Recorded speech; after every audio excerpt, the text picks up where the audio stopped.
The pelt of the Wampa is one of the most prized and expensive pieces on the black market among hunters, but this wasn't because of their rarity like many other creatures, but because of the terror that they inspire. Wampas may have been one of the most horrifying creatures in the entire galaxy. They were not just mere mindless animals that hunted in the snowy plains of Hoth, but were in fact coordinated, deadly killers. They remembered those that wronged them and had an appetite for blood. Many who were caught open in the icy desert preferred to freeze to death than to be found by a Wampa. But groups of poachers would risk their lives to hunt down this monster so that they could fetch a high price. But rarely ever did these hunting parties ever make it out alive. And in today's Holocron, we are going to be talking about why Wampas were actually creatures of nightmare and should never be hunted. Welcome back to another October edition of Stupendous Wave. Let's get into it. We are all quite familiar with the Wampa, a Yeti-like creature which attacked Luke Skywalker while he was scouting on Hoth.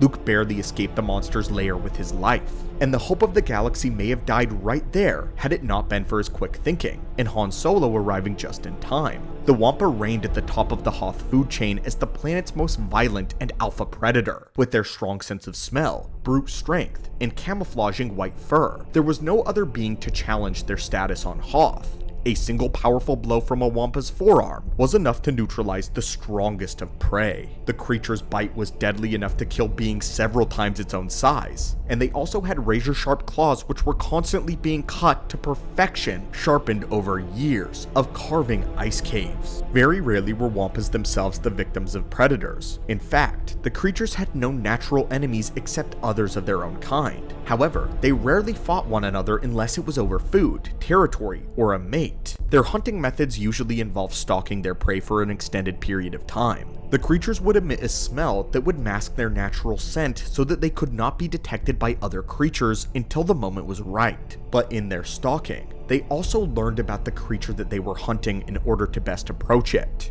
While their main method of attack is stealth and ambush, they will often mentally torture and trap their prey before attacking. This is where the horror begins. Wampas rarely killed their prey outright because they preferred fresh meat. Wampas instead always tried to stun their prey, keeping their victims unconscious but alive until ready to feed. After disabling their prey, Wampas hauled the victim back to their cave dwellings and secured them in the ice for later consumption. To do this, Wampas used their hot breath to melt the ice around a victim's legs, and then coated parts of the body in saliva, placing them against the ice ceiling of their caves so that they would freeze in place. The still living victims of the Wampa would hang upside down until the creature decided it was time to feed. Hanging the still living victims from the cave ceiling allowed the Wampas to keep their food in good condition and then snack at their leisure. Tales existed of victims taking days to die as the Wampa slowly devoured them piece at a time. This is where we actually get into the most dangerous part of the Wampa.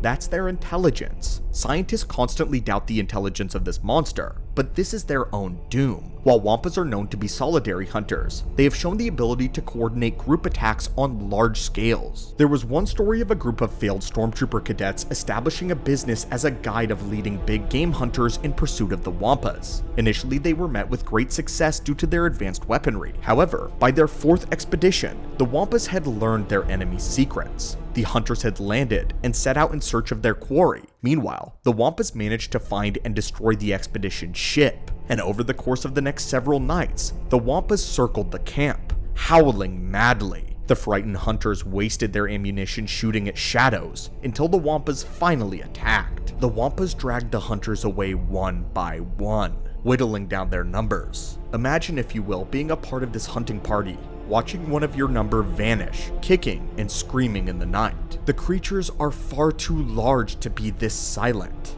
This was why the last two survivors killed one another, rather than allow themselves to fall prey to the Wampa. This extends to the Rebel Echo base. Had the Empire not found them when they did, the Alliance likely would have moved off Hoth. Due to their occupation, they had driven a lot of Wampas out of the area where the Echo base had been established. This area had been a rich food source of the Tauntauns, which was the Wampa's primary meal choice on Hoth. The Wampas, having been driven into a glacial valley, decided to band together and to raid Echo Base. This attack had been immortalized in Star Wars Battlefront 2's original game as the Hunt minigame, However, it was originally planned to be a main feature in The Empire Strikes Back, as Wampas were going to be causing chaos during the Empire's raid on Rebel base. However, unfortunately, while this didn't make it into the movie, the Wampa attack is still accurate to the continuity in Star Wars Legends. In that story, right before the Empire landed, the monsters began to pick off all the perimeter scouts before crashing through the cavern wall of the base, causing a mass slaughter of the rebels. There is a lot which happens in the Wampa attack on Echo Base, so if you would like us to make a full video on the entire story for Halloween, be sure to let us know. If the video, say, gets 4,000 likes, we'll make it really soon. But back to the deadly reputation of the Wampa, some big game hunters often traveled to the remote Hoth system to hunt them. Poachers and hunters had been tracking Wampas for decades prior to the Clone War. What's insane about this, though, is their own mortality rate exceeded that of what they brought in for the creatures. Wampa pelts or stuffed heads were prized trophies, and a black market fur trading operation existed in the Outer Rim. Wampa souvenirs and even clothing made of their fur had been known to command high prices at galactic trading posts. Wampa meat was also served in some corners of the galaxy, but by 1 ABY, the sporting hunt of Wampas was now illegal. One of the few good things that the Empire did, but this only served to hike the prices higher on the black market. Perhaps one of the most absurd things to happen with a Wampa is Luke would once again face off against the creature whose arm he had taken in Empire Strikes Back. 12 years after the Battle of Yavin, Luke Skywalker would return to Hoth alongside one of his Jedi students by the name of Callista Ming. It would be here where the Jedi would discover a group of poachers hiding in the Echo base. They had come to hunt the elusive creatures, and initially found great success, but like the stormtroopers before, they came back to find their ship was destroyed, and their pilots slaughtered. Again, they were picked off one at a time, forcing the last 5 of them to seek shelter. When Luke Skywalker and Ming arrived on the world just days later, the 2 Jedi and 5 survivors were once again attacked by what was described as an army of Wampas together, being led by none other than the dismembered beast.